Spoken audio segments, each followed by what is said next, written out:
ever meet someone and instantly feel like you've known them your whole life? They're warm, charismatic, seem to genuinely care. It's like they see you, the real you. But then, slowly, something shifts. You find yourself constantly second-guessing, walking on eggshells, even feeling guilty for things that aren't your fault. What if I told you that this isn't just a coincidence? That some people, yes, even the ones closest to us, are actually thriving off your confusion and pain? In today's video, we're diving deep into something dark but necessary. The 5 signs that you might be dealing with an evil person.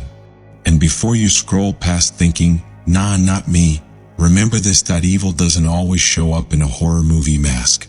Sometimes it wears a smile. The Stoic philosophers had a lot to say about human nature, and if we listen to them, we might just save ourselves from years of emotional chaos. So let's break this down, story by story, sign by sign.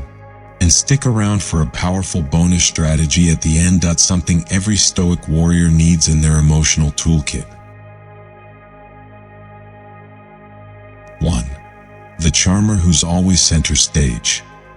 Let me tell you a quick story. I had a friend in college. Let's call him Jake. Jake was magnetic. People gravitated to him. Parties, classrooms, even professors couldn't resist his charm.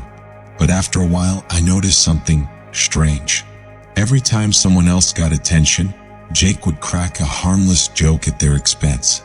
He'd interrupt, talk over people, subtly put them down, but all with a smile. And if anyone called him out, he'd laugh it off. Relax, it's just banter. That's not banter. That's control. The Stoics, especially Epictetus, warned us not to be seduced by appearances. People like Jake know how to wear a mask. 1 designed to disarm. But watch how they behave when the spotlight isn't on them. Do they shrink or lash out? Do they suddenly become colder, less invested in the moment? These cracks in the charm are your signal to look deeper. Marcus Aurelius said, "The soul becomes dyed with the color of its thoughts." In other words, fake can't hide forever. If someone's default mode is self-centeredness, the Stoic in you will learn to see it calmly and clearly. 2. The empathy black hole. Empathy is the glue of all human connection. Without it, relationships unravel. There's a woman I knew, let's call her Linda, who had a way of sucking the air out of every room she entered. I once told her my grandmother had passed, expecting the usual support. You know what she said? "Well, we all have to go sometime." Anyway, did I tell you what my coworker did yesterday? I sat there stunned, feeling invisible. Lack of empathy isn't always so blatant. Sometimes it's subtle. Failing to celebrate your wins, staying silent when you need comfort, turning your vulnerability into a punchline. And over time, it drains you. The Stoics emphasized compassion as a virtue, not a weakness. Seneca wrote extensively about justice and kindness being signs of a wise soul. When someone constantly dismisses your emotions, mocks your pain, or ignores your needs, they're not just inconsiderate, they're spiritually bankrupt.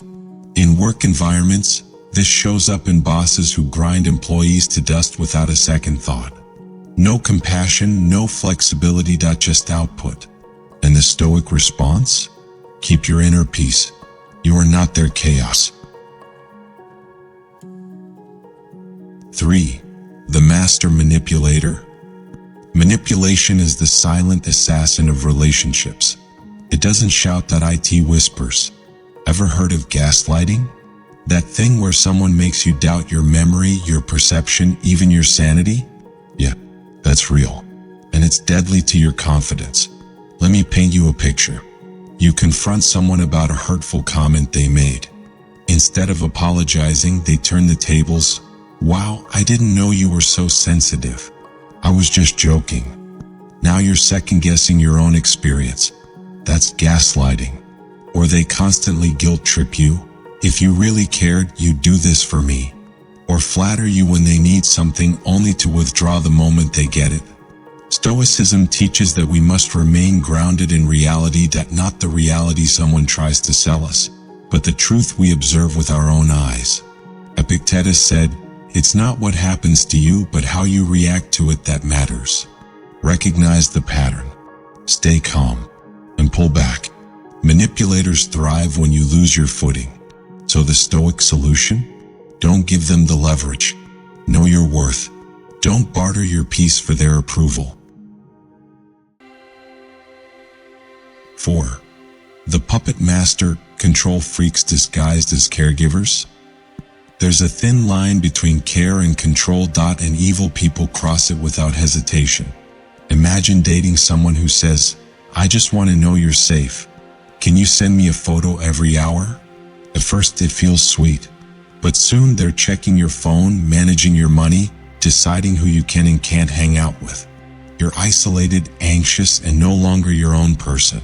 Stoicism honors autonomy above all. You are the captain of your soul, the CEO of your choices. No one. No partner, parent, or friend has the right to override that. A controlling person doesn't want a relationship. They want possession.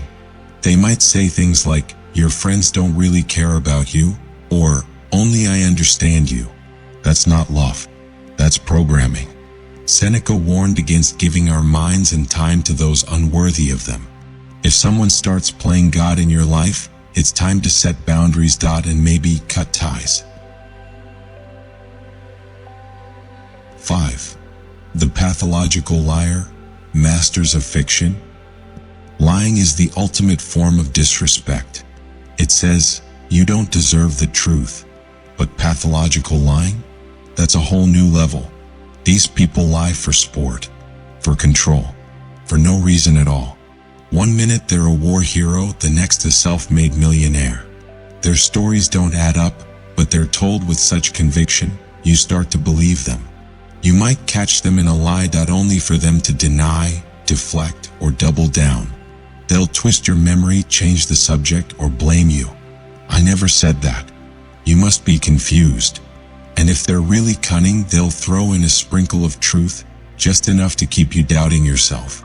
The Stoics believed in aligning with truth and nature. Marcus Aurelius said, "If it is not right, do not do it. If it is not true, do not say it."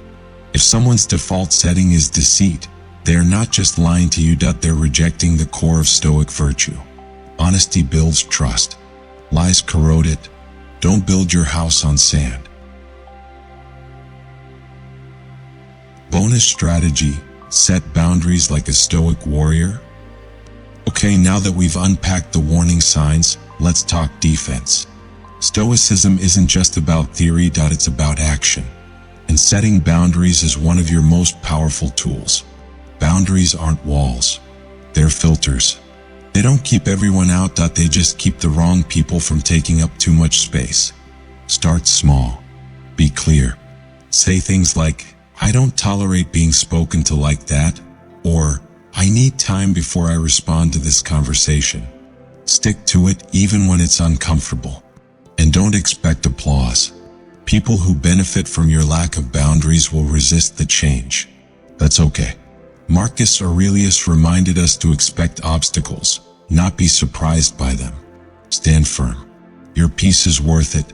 Lean on your tribe. Talk to trusted friends or therapists. Build your support system like the Stoics built their philosophy. With intention and resilience. And don't forget self-care. You're not just avoiding evil people. You're creating a sanctuary for your own growth. That's Stoicism in action. Call to action. If you found value in this deep dive, share it with someone who needs to hear it. Maybe they're struggling with a toxic boss, a manipulative partner, or a friend who just feels off. Help them see the signs. And hit that subscribe button.